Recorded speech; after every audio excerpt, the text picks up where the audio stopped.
Nous sommes très heureux de fêter le dimanche de Pâques ensemble à l'Église Connexion. D'ailleurs, merci à la chorale d'avoir préparé ces chants. Ils vont revenir tout à l'heure. Merci à tout le monde qui a tout préparé pour la journée, pour le culte du vendredi saint qu'on a fêté vendredi soir. Erwan et toute l'équipe, merci beaucoup pour tout ce que vous avez fait. Le dimanche de Pâques, les chrétiens célèbrent un événement singulier. On a déjà mentionné, vous savez ce que c'est, on fête ensemble la résurrection de Jésus.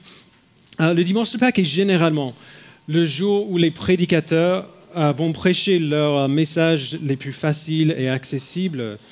Ils vont sortir des choses qu'ils avaient déjà préparées, qui passent facilement. Alors, il faut savoir que moi, j'ai l'habitude de prêcher à peu près 1h30. Aujourd'hui, j'ai coupé en deux. En fait, rien de tout ça n'est vrai, je prêche comme d'habitude aujourd'hui, mais généralement, on choisit un verset ou deux, on parle de ces versets pendant 20 minutes et tout le monde est content. Ce n'est pas ce qu'on va faire ce matin. Si vous êtes là pour la première fois et vous n'êtes pas chrétien, je suis tellement heureux que vous soyez là, mais je ne vous laisserai pas vous en tirer si facilement que ça. On va faire le tour du chapitre 15 de la première lettre de Paul aux Corinthiens. Tout le chapitre, les 58 versets. Donc il y aura beaucoup de lectures ce matin. Je ne vais pas vous torturer, j'espère en tout cas, ce n'est pas mon but. Ma prière, c'est que pour nous qui sommes chrétiens, pour qui cette fête devrait être le grand moment de l'année, encore plus que Noël, honnêtement. Ma prière, c'est que nous quittions ce chapitre stimulés et encouragés par ce que Christ a fait. Et pour vous qui n'êtes pas chrétiens, ma prière pour vous, c'est que, c'est que ce que vous entendiez aussi incroyable et fou que cela puisse paraître, vous donne envie au minimum d'en savoir plus. Et au maximum que vous soyez convaincus par l'Esprit de Dieu. Et donc, allons à 1 Corinthiens chapitre 15, si vous avez vos Bibles devant vous. On va les afficher sur l'écran, comme il y a pas mal qui est là. J'ai entendu beaucoup de messages de Pâques dans ma vie. J'ai grandi dans l'Église.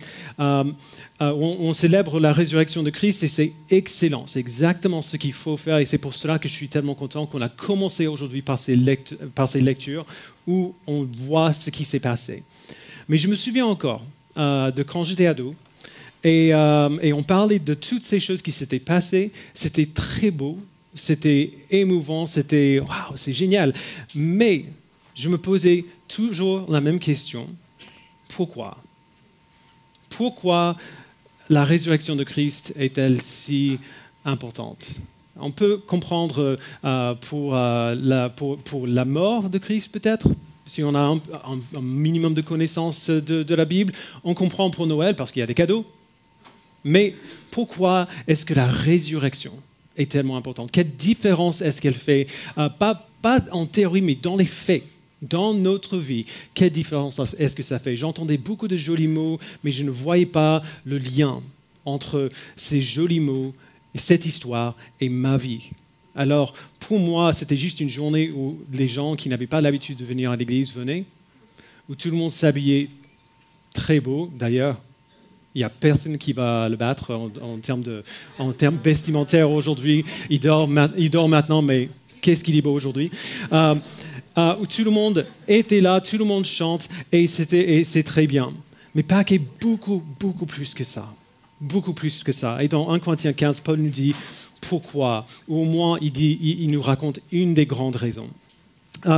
Donc avant qu'on commence à lire un peu de contexte, Paul écrit sa lettre à cette église à Corinthe qui a sérieusement déraillé dans leur vie chrétienne, dans leur lutte avec le péché, dans les choses qu'ils croient. Et ce chapitre parle d'un travers particulier dans lequel quelques chrétiens corinthiens étaient tombés.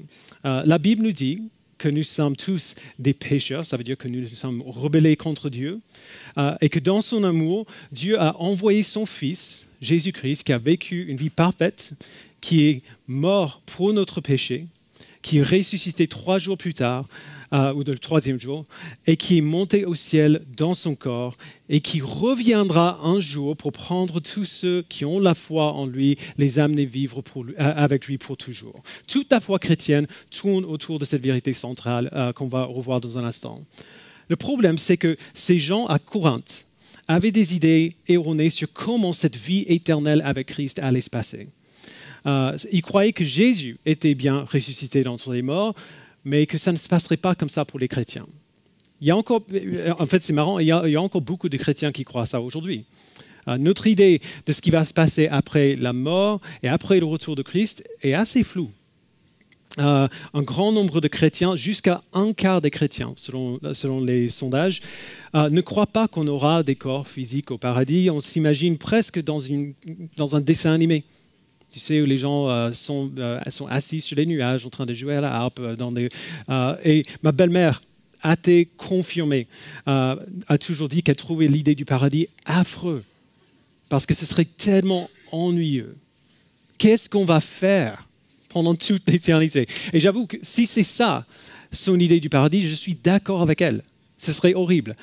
Mais ce n'est pas ce que dit la Bible sur la vie éternelle. Et donc, on va voir ensemble ce que la Bible dit à ce sujet. On ne pourra pas tout voir. C'est un sujet très dense. Il y a beaucoup de choses à lire. On va se focaliser surtout sur ces aspects du paradis où quasiment tous les chrétiens, toute l'Église, depuis toute l'histoire de l'Église, a accepté comme étant vrai. Et ce sera peut-être étonnant pour plusieurs personnes ici qui n'ont peut-être jamais entendu ça. Donc, j'adore ce passage. On voit beaucoup de choses ici, mais on peut les résumer en deux énormes vérités que Paul nous proclame. Et la première commence logiquement à partir du verset 1. Donc, on va lire ensemble à partir du verset 1. Paul dit, « Je vous rappelle, frères et sœurs, l'évangile que je vous ai annoncé, que vous avez reçu et dans lequel vous tenez ferme. C'est aussi par lui que vous êtes sauvés, si vous le retenez dans les termes où je vous l'ai annoncé. Autrement, votre foi aurait été inutile. Je vous ai transmis avant tout le message que j'avais moi aussi reçu. Christ est mort pour nos péchés, conformément aux Écritures. Il a été enseveli et il est ressuscité le troisième jour, conformément aux Écritures. Ensuite, il est apparu à Céphas, donc c'est Pierre, puis aux 12, les autres disciples. Après cela, il est apparu à plus de 500 frères et sœurs à la fois, dont la plupart sont encore vivants et dont quelques-uns sont morts. Ensuite, il est apparu à Jacques, puis à tous les apôtres. Après eux tous, il m'est apparu à moi aussi, comme un enfant né hors terme. En effet, je suis le plus petit des apôtres, et je ne mérite même pas d'être appelé apôtre, parce que j'ai persécuté l'Église de Dieu. Mais par la grâce de Dieu, je suis ce que je suis, et sa grâce envers moi n'a pas été sans résultat. Au contraire, j'ai travaillé plus que tous, non pas moi toutefois, mais la grâce de Dieu qui est avec moi. Ainsi donc, que ce soit moi ou que ce soit eux, voilà le message que nous prêchons et voilà aussi ce que vous avez cru. Okay, donc il y a des sujets sur lesquels on peut ne pas être d'accord et quand même être chrétien. Ce sujet-là, ce que Paul vient de dire, n'est pas un de ces sujets-là. Ce sujet, c'est le sujet qui est important par-dessus tout. Il dit au verset 3. Nous sommes tous des rebelles contre le règne d'un bon Dieu. Nous avons tous péché contre lui. Et la seule juste conséquence pour notre péché, c'est la condamnation. Alors, Jésus-Christ est venu. Il a vécu la vie parfaite que nous aurions dû vivre. Il a subi la mort que nous méritons pour notre péché, conformément aux Écritures. Il a été enseveli, un homme totalement mort, comme on a vu tout à l'heure. Il a été ramené à la vie le troisième jour. Il a pris notre mort, il nous a donné sa vie pour que Dieu puisse nous déclarer justes, pour que nous puissions être unis à lui. Jésus est mort, il est ressuscité, il est apparu à ses disciples, il a été changé après sa résurrection, on voit dans les évangiles, mais il était encore reconnaissable. Il portait les marques des clous dans ses mains et dans ses pieds, et il était physique. Il mangeait, il buvait, les disciples pouvaient le toucher, ils pouvaient le voir. C'est d'une importance capitale.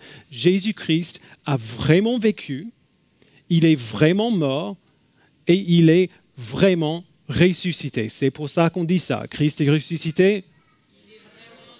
Il est vraiment, réellement, véridiquement ressuscité. Et sa résurrection a prouvé que son sacrifice a été suffisant et accepté par Dieu, qu'il avait réellement vaincu le péché. Alors vraiment, c'est tout ce qu'il nous faut. Honnêtement, si la bonne nouvelle de l'Évangile, s'arrêter là, ce serait déjà assez, suffisant pour mériter toute notre vie. Mais ce qui est incroyable, c'est que Dieu n'a pas arrêté là, et donc par conséquent Paul non plus, il va plus loin.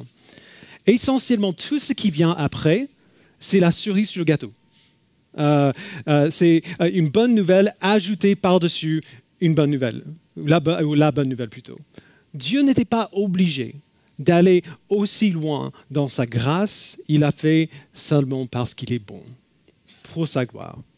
Et c'est ça que Paul va nous montrer pendant le reste du chapitre. Il va nous donner la cerise sur le gâteau en nous montrant quels seront les effets long terme de la résurrection de Christ pour nous. Pas obligé, mais il a fait quand même. Alors continuons notre lecture au verset 12.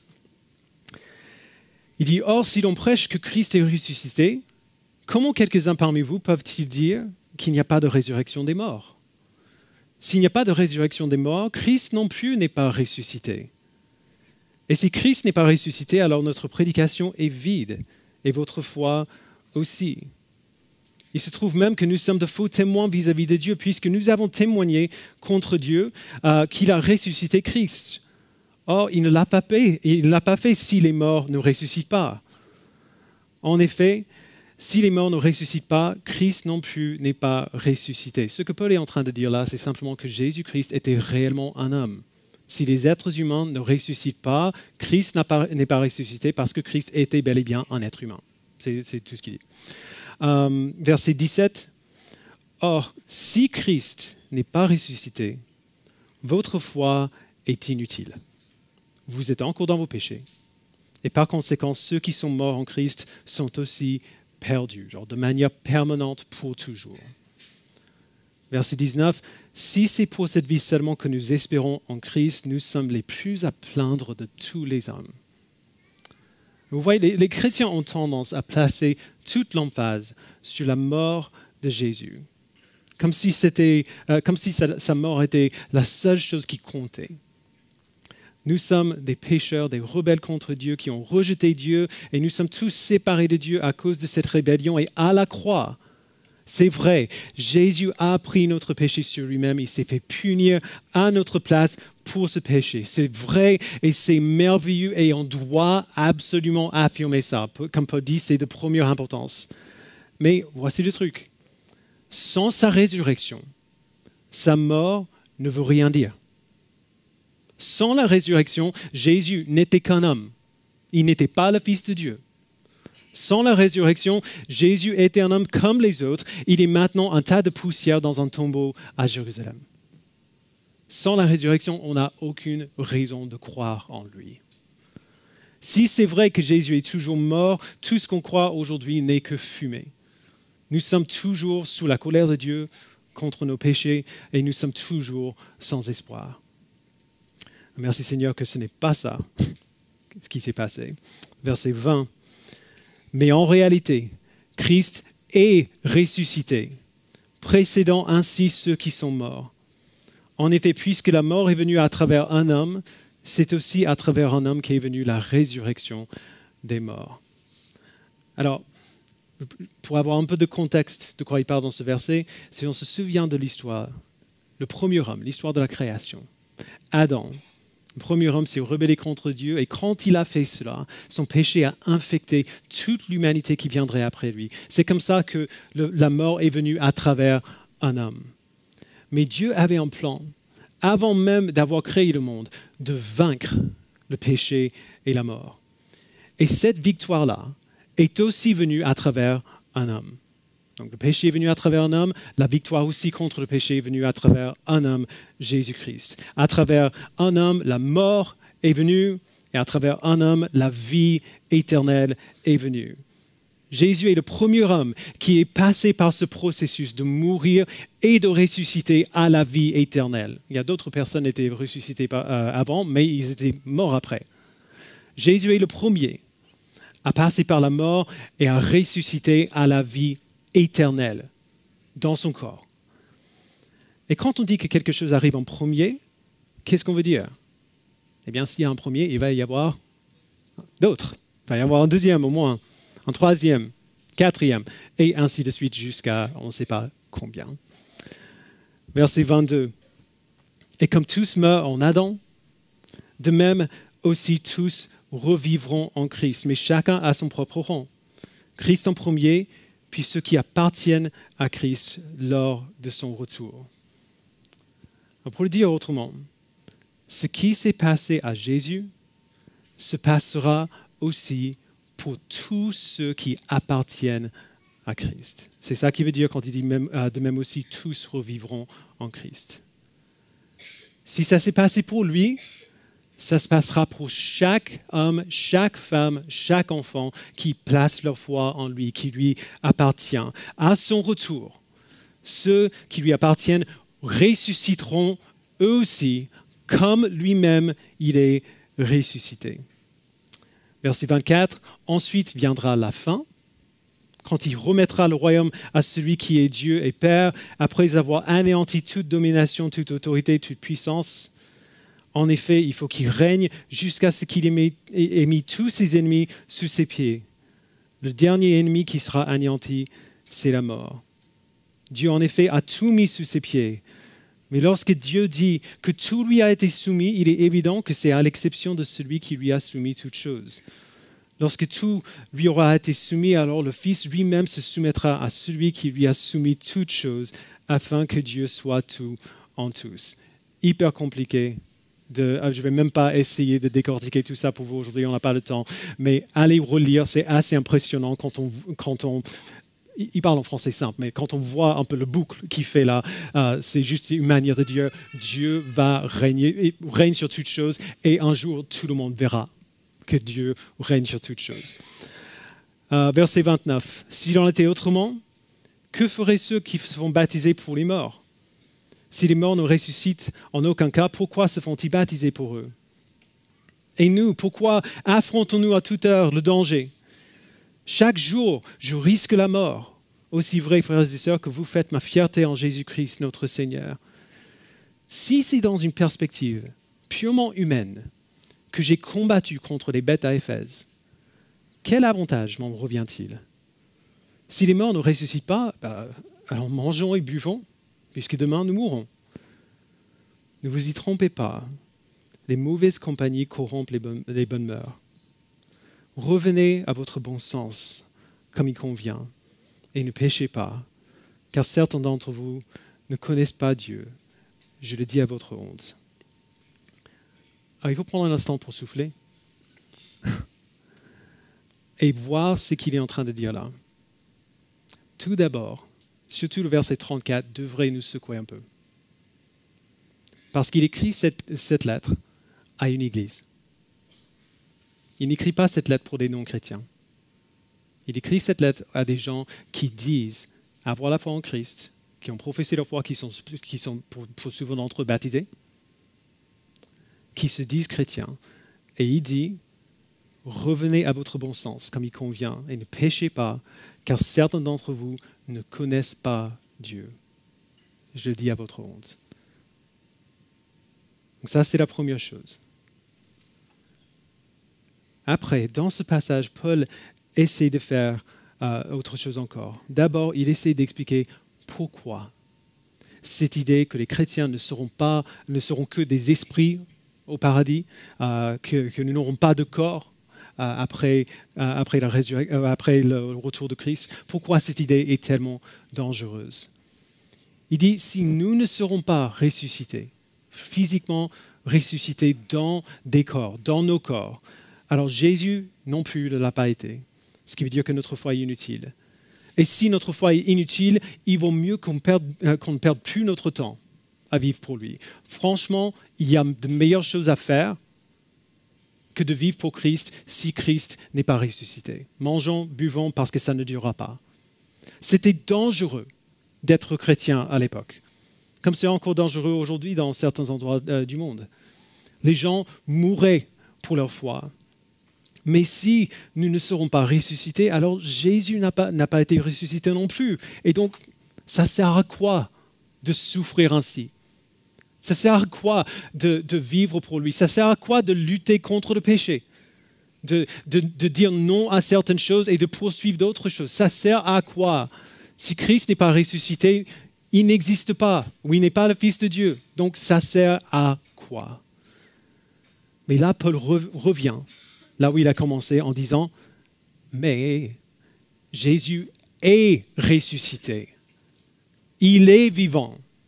Alors notre foi n'est pas pour rien. Nous ne souffrons pas pour rien. Jésus a prouvé qu'il a vaincu le péché et la mort.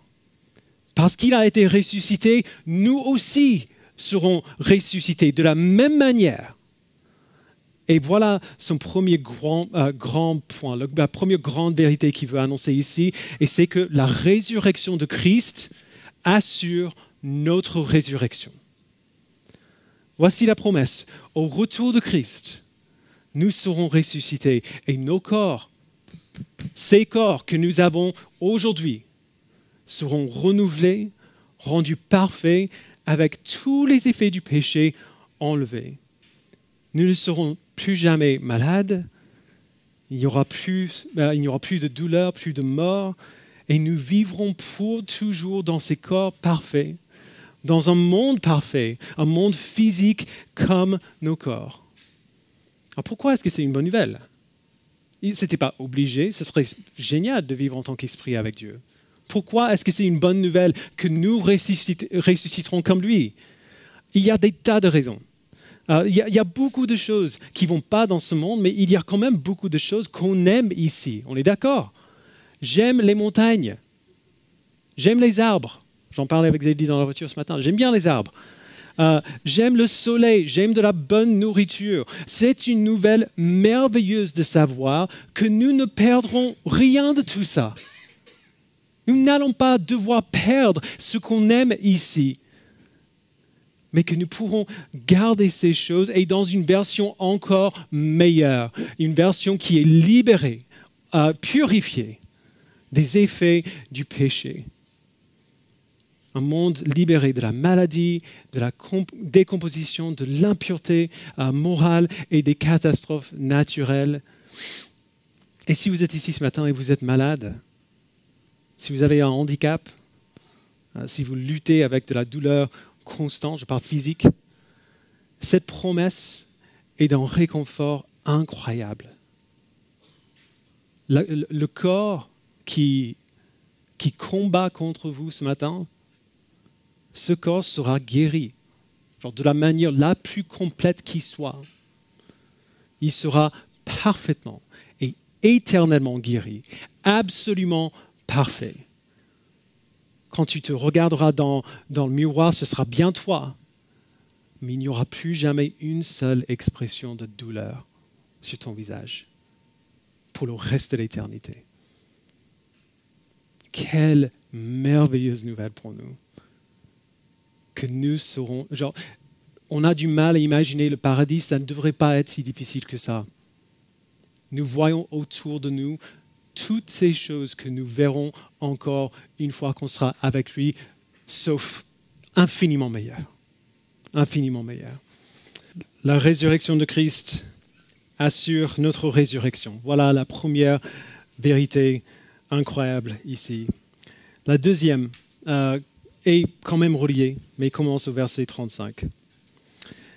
Mais quelqu'un dira, comment les morts ressusciteront-ils?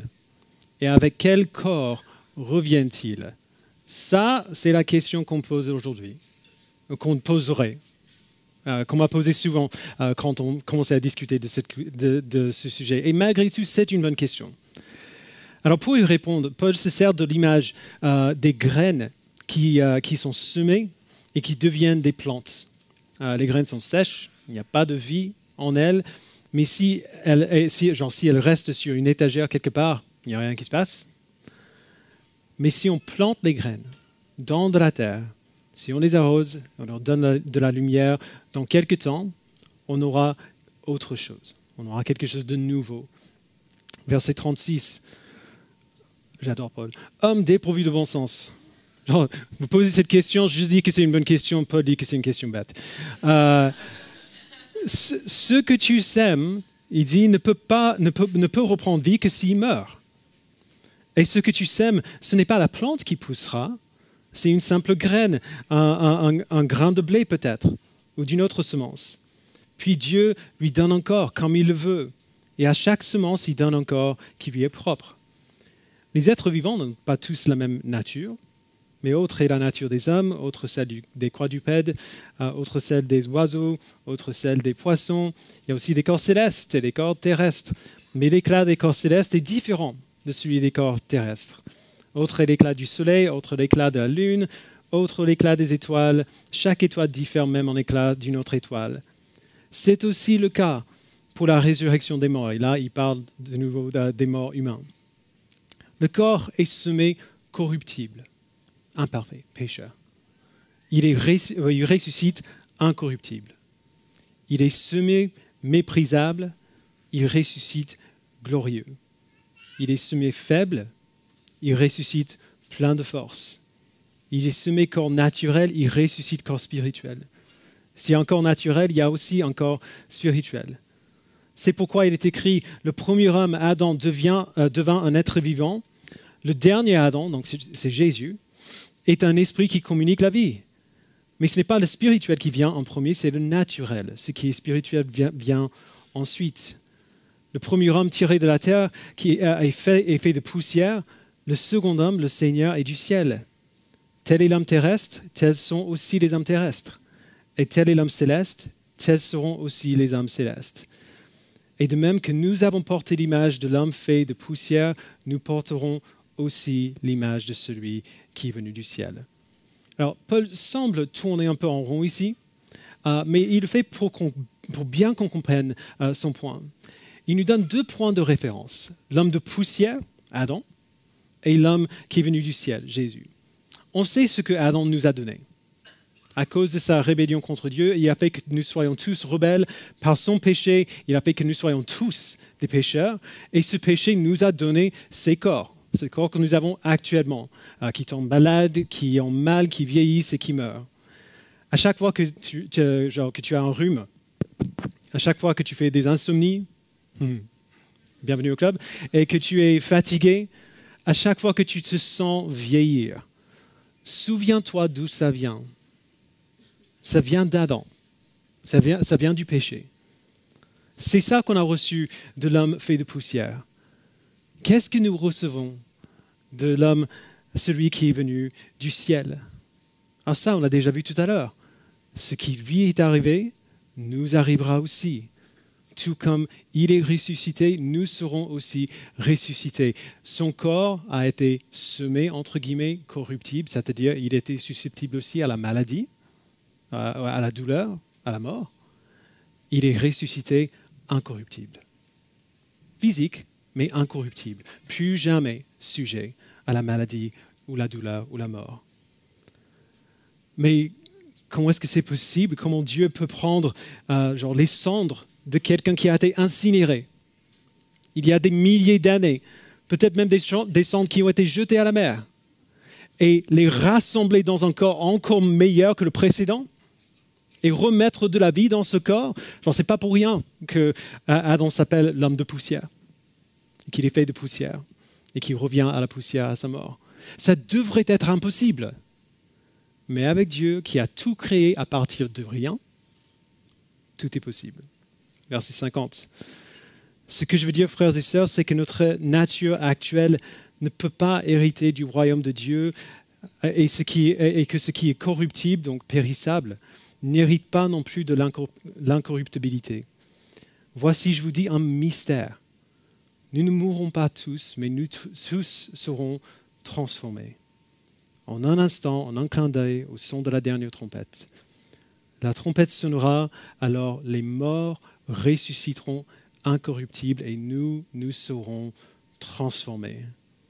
Il fait en effet que ce corps corruptible revête l'incorruptibilité et que ce corps mortel revête l'immortalité. Je ne vois pas un autre passage dans la Bible où il est dit plus clairement que ça. Il faut que ce corps revête l'incorruptibilité et que ce corps mortel revête l'immortalité.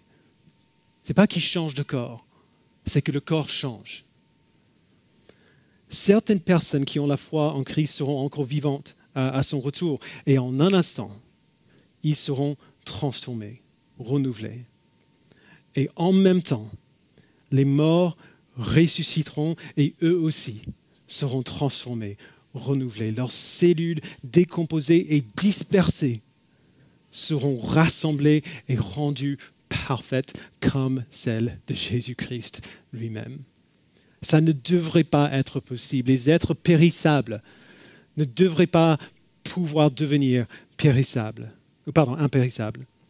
La seule manière dont c'est possible, c'est que l'incorruptibilité, le divin, Dieu lui-même, descende jusqu'à notre humanité corruptible et nous donne ce qui nous manque, qui devienne corruptible, périssable comme nous, et qui se servent de sa divine puissance pour changer cette humanité corruptible, périssable, afin de nous rendre incorruptibles, avec des corps renouvelés, une nouvelle humanité qu'on portera comme un vêtement pour toute l'éternité. Verset 54, lorsque ce corps corruptible aura revêtu l'incorruptibilité et que ce corps mortel aura revêtu l'immortalité, alors s'accomplira cette parole de l'Écriture. La mort a été engloutie dans la victoire. Mort, où est ton aiguillon? Enfer, où est ta victoire? L'aiguillon de la mort, c'est le péché. Et ce qui donne sa puissance au péché, c'est la loi. Vous avez peut-être déjà entendu ces versets lors des obsèques. Ça m'a toujours fait bizarre d'entendre ces versets lus à des obsèques. Mort, où est ton aiguillon? Là. Genre il est là, dans le cercueil. C'est là où on le voit. Nous sommes tous pécheurs, incapables de respecter la loi de Dieu, et le corps de cette personne a cessé de vivre à cause du péché. Nos corps sont corruptibles à cause du péché. Donc voilà l'aiguillon de la mort. Ça n'a pas de sens, j'ai trouvé pendant longtemps, de lire ces versets à des obsèques. Et ça n'a pas de sens de lire ces versets à des obsèques pour quelqu'un qui n'appartient pas à Christ. Mais pour quelqu'un qui lui appartient, ça a du sens. On peut le dire et on doit le dire. Parce que nous savons que cette personne qui est morte dans ce cercueil ne restera pas morte. Elle ne restera pas là. Quand Jésus reviendra, il nous ressuscitera. Il le ressuscitera. Il nous ressuscitera dans des corps parfaits, renouvelés, impérissables, reconnaissables les uns des autres. Genre on va pouvoir se reconnaître, mais on sera rendu incorruptible, impérissable, parfait. Et c'est ce que Paul dit au verset 57, que Dieu soit remercié, lui qui nous donne la victoire par notre Seigneur Jésus-Christ. Jésus-Christ, le Fils de Dieu, Dieu lui-même, est devenu un homme. Il a vécu une vie parfaite, il est mort pour nos péchés, il est ressuscité dans un corps parfait et glorifié, et il nous donne sa victoire sur le péché et sur la mort. Tout comme sa résurrection assure notre résurrection, sa victoire assure notre victoire. L'Esprit qui l'a ressuscité nous ressuscitera aussi. L'Esprit qui a enlevé tous les effets du péché de son corps fera de même pour nous. Alors je sais que ça fait beaucoup, mais il faut qu'on se pose une dernière question quand même. Et la question c'est quelle différence est-ce que ça fait? Vraiment, de fait de savoir que nous ressusciterons un jour, que la victoire de Christ nous est donnée, la victoire sur le mort et le péché nous est donnée, ça fait quelle différence? Est-ce que Paul dit tout ça aux Corinthiens juste pour les encourager, pour les rendre heureux, pour qu'ils soient réconfortés en sachant qu'il y a plus après la mort qu'une simple existence spirituelle? Peut-être en partie. C'est très possible qu'il y avait des gens dans l'église de Corinthe qui avaient peur de ça. Et c'est possible aussi qu'il y avait des gens dans l'église de Corinthe qui, peut-être ici aujourd'hui aussi, qui avaient des doutes au sujet de la foi chrétienne, et la lettre de Paul les aurait peut-être encouragés à réfléchir autrement et même à placer leur foi en Christ. Et c'est possible que Dieu est en train de faire cette œuvre en certaines personnes ici aujourd'hui. Mais ce n'est pas le seul but de Paul. Ce n'est même pas son but principal. Il parle, comme on l'a dit, principalement à des chrétiens ici. Et il leur dit tout cela afin de les pousser vers la réponse appropriée à ces vérités. Et on le sait parce qu'il commence la dernière phrase du chapitre, le dernier verset, avec le mot « ainsi ». À cause de tout ce que je viens de dire, ainsi, mes frères et sœurs bien-aimés, soyez fermes, inébranlables, travaillez de mieux en mieux à l'œuvre du Seigneur, sachant que votre travail n'est pas sans résultat dans le Seigneur. Étant donné tout ce qu'il vient de dire, sachant que la résurrection de Jésus assure notre résurrection et sa victoire sur la mort et le péché, et aussi notre victoire sur la mort et sur le péché, à cause de toutes ces vérités merveilleuses, ne craignons pas la mort et servons notre Seigneur. C'est la réaction appropriée à toutes ces choses compliquées. Ne craignez pas la mort et servez votre Seigneur. La vie chrétienne est une vie difficile. Elle est plus dure que elle est bien plus dure dans certains endroits du monde que dans d'autres. Certains chrétiens aujourd'hui sont tués pour leur foi. La plupart des chrétiens à Paris n'auront pas à affronter la mort pour leur foi, en tout cas pas pour le moment, mais ils auront sûrement à affronter la ridicule, la possibilité de perdre des amis ou des membres de la famille, peut-être même une opportunité à l'emploi. Nous aurons tous à dire non à certaines choses que notre culture dit, nous encourage, auxquelles notre culture nous encourage à dire oui. Nous aurons besoin de lutter contre certaines choses qui nous semblent naturelles, mais qui mènent, Dieu dit, à la mort. C'est dur de faire ça. C'est dur de résister à nos désirs naturels.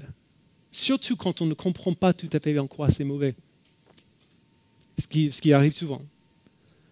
Mais quelles que soient les difficultés que ta vie chrétienne t'apporte, Paul dit, continue, continue, continue, persévère, sois ferme, continue d'obéir à ton Seigneur.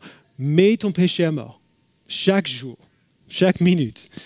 Partage l'évangile, travaille à l'œuvre du Seigneur, quel que soit le travail qu'il te donne de faire aujourd'hui.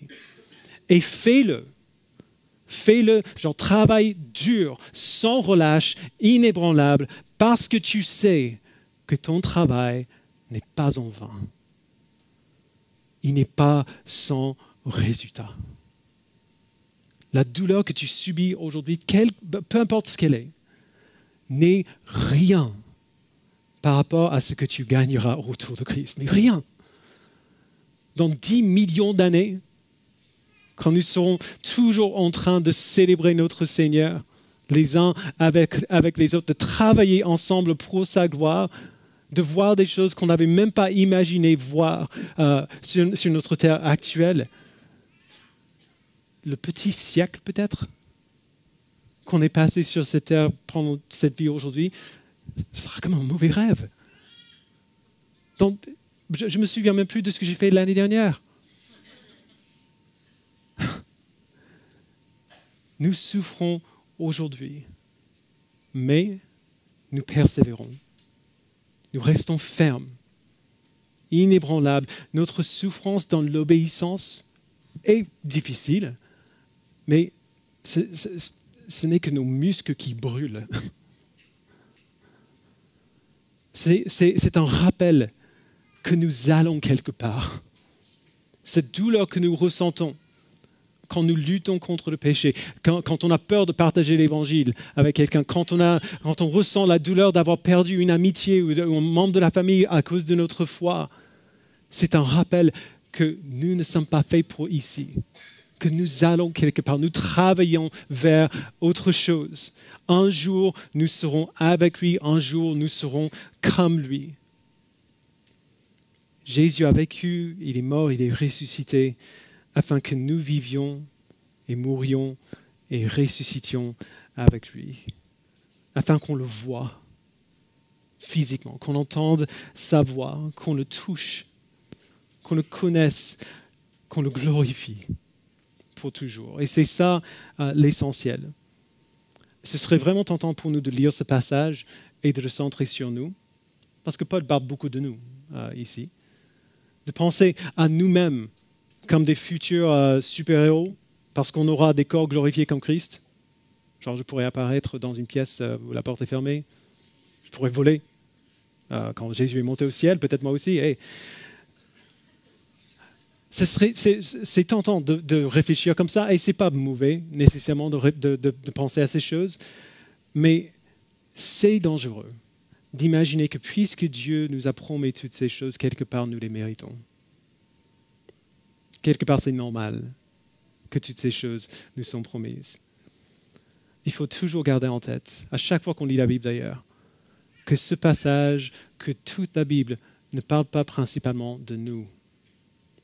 Ce passage du début à la fin parle de lui, de ce qu'il a fait, de qui il est. Dieu n'avait pas besoin de nous créer, il n'avait pas besoin de nous sauver. Il a toujours été parfaitement comblé en lui-même, il n'avait pas besoin que nous comblissions un vide dans son cœur. Un vide en forme de nous, non, Dieu n'a pas ça. Il n'a pas envoyé Christ parce que nous sommes si formidables, parce qu'il nous manquait tellement, comme on l'entend souvent. N'importe quoi. Ça n'avait rien à voir avec nous. Marshall Segal dit « Dieu n'a pas orchestré la semaine de la Pâque parce que vous lui manquiez désespérément, mais parce que vous aimez, malgré combien vous ne méritez pas son amour, est une démonstration de combien il est amour, de combien il est glorieux. » Alors quand nous pensons à ce qu'on appelle le paradis, nouveau ciel et la nouvelle terre, quand nous réfléchissons sur ces promesses merveilleuses, n'y pensons pas pour nous-mêmes, que le réconfort incroyable de ces promesses nous fasse lever nos yeux vers Dieu, sois reconnaissant du simple fait de le connaître. Si tu le connais, alors ne désespère pas. On est le seul peuple du monde qui peut véritablement et avec une pleine assurance nous dire les uns aux autres, ça va aller. On est les seuls au monde qui peuvent le dire avec sincérité, avec vérité et avec assurance. Ça va aller. Ça va être dur jusqu'à ce jour-là, mais ça va aller. Et ça va faire beaucoup plus que aller. Regarde à ce qui est devant toi. Ce qui est loin devant toi, peut-être, ça semble très loin, mais regardez les yeux devant vous et continuez. Votre travail n'est pas sans résultat. Et si vous ne connaissez pas Christ, je ne veux pas que vous imaginiez que ce que j'ai dit ce matin n'est que pour nous. C'est pour tous ceux et toutes celles qui se tournent vers lui avec foi. Alors venez à lui. Repentez-vous de votre péché. Détournez-vous de votre rébellion contre lui. Faites-lui confiance. Et croyez que notre Dieu est votre Dieu aussi. On vous donnera l'occasion de faire ça dans un instant, mais avant de continuer, je vous invite à prier. Père, nous te remercions infiniment pour la vie, pour la mort et pour la résurrection de Jésus-Christ pour nous.